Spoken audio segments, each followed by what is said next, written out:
Hi friends, ఎలా ఉన్నారు?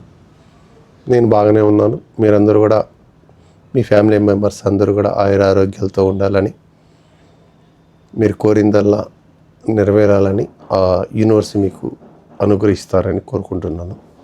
నేడు నేను మీ ముందుకు తీసుకొచ్చింది ఆకలి పెంచడానికి లేహ్యం ఒకటి తీసుకొచ్చాను. ఈనాడు పిల్లలు చాలామంది ఆకలి లేకుండా ఉన్నారు, పెద్దవాళ్ళు కూడా ఆకలి లేకుండా ఉన్నారు. ఆకలిని పెంచడానికి లేహ్యం, ఇది ఆకలిని పెంచడమే కాకుండా ఇంకా వేరే వాటికి కూడా పనిచేస్తుంది. ఇది ఆకలిని పెంచడానికి పనిచేస్తుంది, పైత్యము పనిచేస్తుంది. అరుచి, మీరు తిన్న ఆహారం టేస్టీగా ఉండదు, అరుచిగా ఉంటుంది. ఒకసారి జ్వరం వచ్చినప్పుడు కూడా నోలుకి సప్పబడిపోయి అంతా మసాలా ఎంత వేసినా కానీ చప్పగా అనిపిస్తుంటుంది.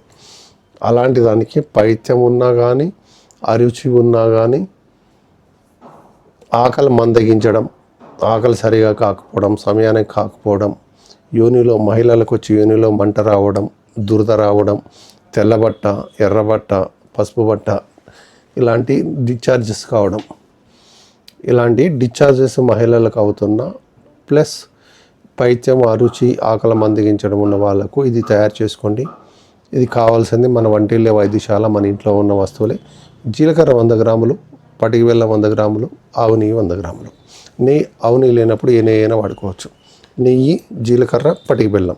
జీలకర్ర దూరగా వేయించి పొడి చేసుకోండి, పటికి బెల్లము పొడి చేసుకోండి, నెయ్యిని వేడి చేసి దాంట్లో కలిపేసండి. అంతే, తయారైపోయింది, హల్వాలాగా తయారైపోయింది. దీనిని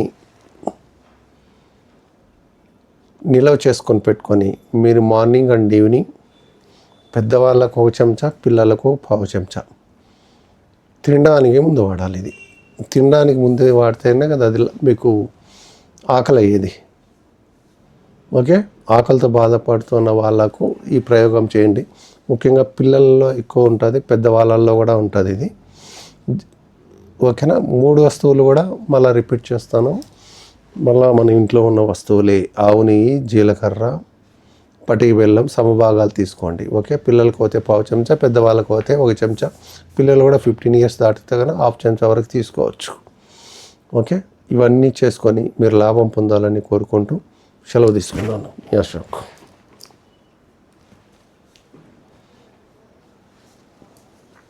ఇంకా ఎవరైనా ఆరోగ్యమస్తు యూట్యూబ్ ఛానల్ ఇంతవరకు సబ్స్క్రైబ్ చేసుకుంటే దయచేసి మీరు సబ్స్క్రైబ్ చేసుకొని ఎంకరేజ్ చేస్తే మంచి మంచి వీడియోలు నేను మీ ముందుకు తీసుకొస్తున్నాను.